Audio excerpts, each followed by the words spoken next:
Welcome back to our channel, soap fans. Today is a phenomenal day to dive deep into the explosive drama of Port Charles. We have breaking spoilers, shocking twists, and massive showdowns that will leave you breathless. If you are ready for the ultimate insider scoop on what is about to go down, buckle up. The stakes have never been higher, and the betrayals are just getting started. Let's get into it. The gloves are completely off, and the battle lines have been violently redrawn in the Quartermaine mansion.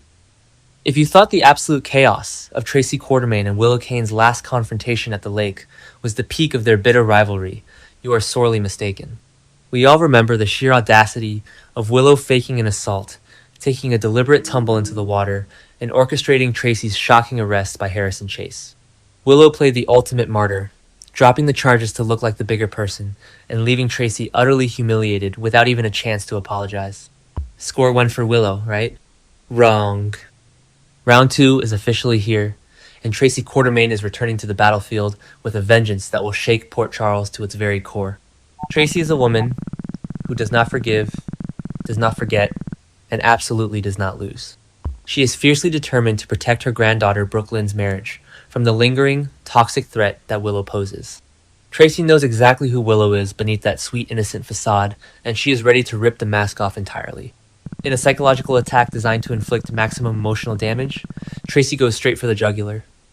She weaponizes the darkest ghost in Willow's past, viciously comparing Willow to her deceased, psychotic twin sister, Nell Benson. Tracy demands that Willow prove she is actually a good person by comparison, throwing Nell's manipulative, destructive legacy right in Willow's face. It is a venomous, calculated strike meant to break Willow's spirit and force her to back down. However, Willow Kane is no longer the meek, easily intimidated schoolteacher she once was. She has evolved into a formidable powerhouse, and she is absolutely done letting people like Tracy walk all over her. As a newly minted congresswoman, Willow is wielding unprecedented political and social power in Port Charles. She is legally married to Drew Kane, she has the backing of Mayor Laura Collins, who is openly singing her praises, and she has been instrumental in helping Chase and Brooklyn navigate the complex adoption of baby Phoebe. Willow feels untouchable, and she is more than ready to go toe-to-toe with the Quartermaine matriarch. She stares Tracy down, refusing to be bullied or shamed by the sins of her twin sister. The tension between these two women is a ticking time bomb, and a repeat of their physical altercation feels dangerously imminent. While the women wage an all-out war of words, a much darker, far more insidious plot is unraveling behind the scenes. Michael Corinthos, a man who has fully embraced the ruthless, calculating legacy of his mob boss father, is suddenly experiencing a rare moment of hesitation. Michael has been meticulously engineering a devastating scheme to push Willow and Chase into a scandalous affair. His ultimate goal? To completely neutralize Willow's growing power and destroy her pristine reputation once and for all. Michael knows that a highly publicized affair would ruin Willow's political career and shatter her leverage. But this diabolical plan comes with a massive, heartbreaking cost. It would utterly obliterate his cousin Brooklyn's marriage in the process. Michael has always justified his dark actions as necessary evils, convincing himself that Brooklyn would ultimately be better off knowing that Chase is not the fiercely loyal husband she deserves. But the cracks in Michael's resolve are beginning to show. His current girlfriend, Jacinda, has been serving as his conscience, repeatedly warning him that playing puppet master with people's lives will only result in catastrophic collateral damage. Jacinda's warnings are echoing loudly in Michael's mind, forcing him to second-guess his deeply hurtful strategy. Can Michael really pull the trigger on a plan that will leave his own flesh and blood devastated? The agonizing irony of this entire situation is that Chase is already completely off track. Chase recently admitted to Brooklyn at the Metro Court pool that he firmly believes Willow is being framed for leaving the scene of Jordan Ashford's horrific car crash. But instead of suspecting his own secretive wife, Chase has blindly pointed the finger at Michael. Chase is convinced that Michael is the mastermind behind the hit-and-run frame-up, completely unaware that Brooklyn is the actual culprit who sped away from the crash site. Michael is currently holding Brooklyn's explosive secret over her head, but his sudden crisis of conscience might change everything. Will Michael back off his plot to destroy a marriage, or will his ruthless Corinthos instincts ultimately prevail?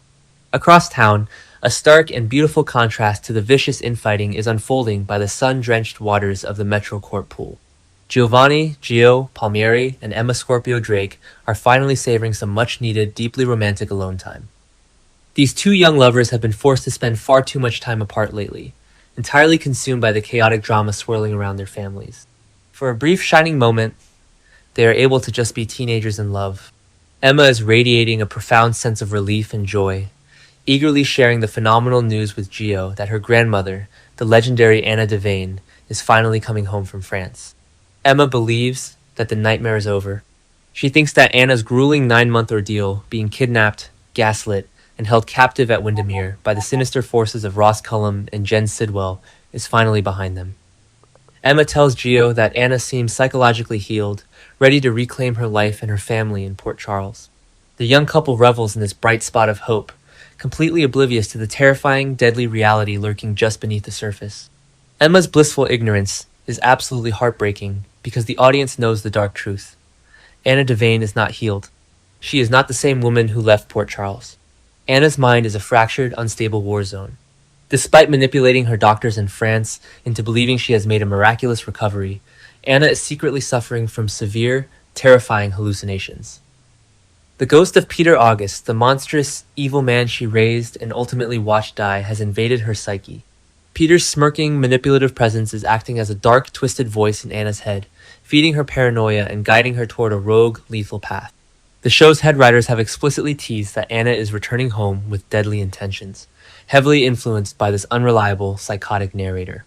Emma is celebrating her grandmother's return, completely unaware that she is welcoming a ticking time bomb back into their lives. When Anna finally steps foot in Port Charles, no one, not even her closest loved ones, will be safe from the fallout of her shattered sanity.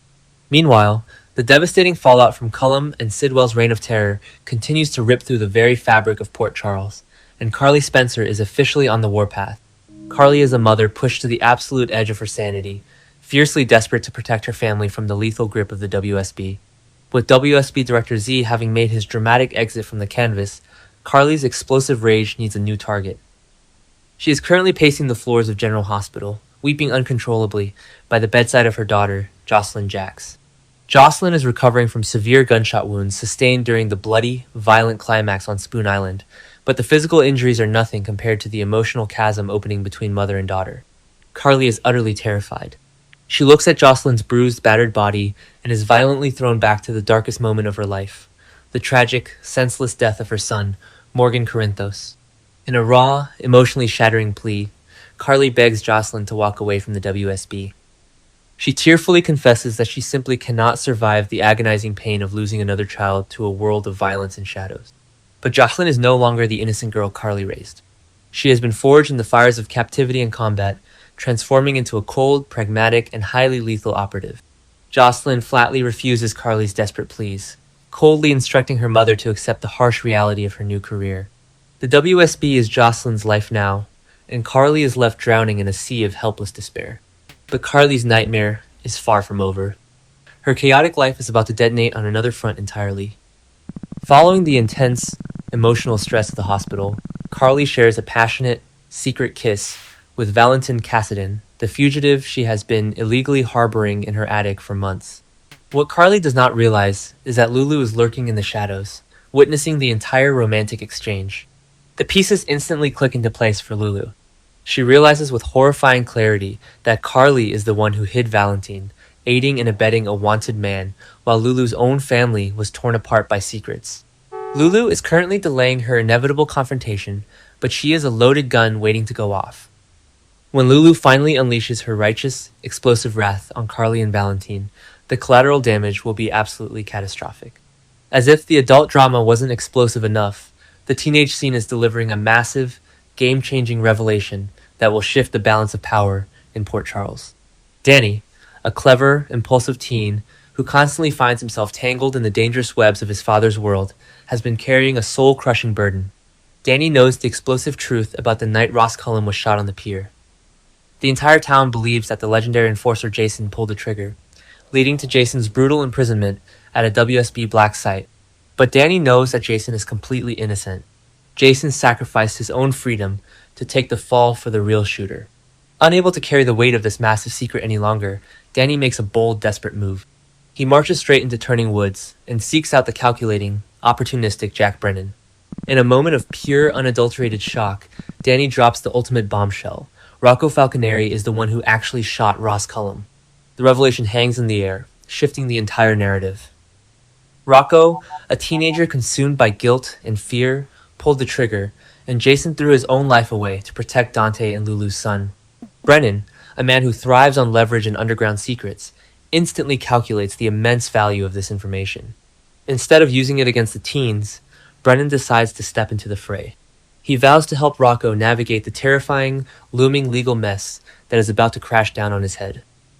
With the WSB circling, the police investigating, and the mob watching, Brennan's intervention could be the only thing standing between Rocco and a prison cell.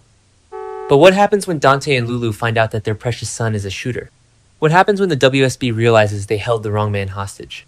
The fallout from Danny's impulsive revelation will ignite a firestorm that threatens to burn the Falconeri, Spencer, and Morgan families to the ground. Port Charles is standing on the precipice of absolute destruction. Tracy and Willow are locked in a vicious psychological war that guarantees mutual assured destruction. Michael is holding the power to detonate his own cousin's marriage, but is paralyzed by a rare crisis of conscience. Emma and Gio's innocent romance is about to be overshadowed by the terrifying, hallucination-fueled return of a dangerously unstable Anna Devane. Carly is losing her daughter to the lethal world of spies, while simultaneously marching straight into the explosive wrath of Lulu. And Danny has just handed Jack Brennan the most dangerous secret in town. Who will survive the impending wreckage? Will Michael pull the trigger on his hateful plot? Can Anna be saved from the ghost of Peter August before she commits a deadly mistake? And how will the town react when Rocco's violent secret is finally exposed to the light of day? Stay tuned, because the drama is just getting started.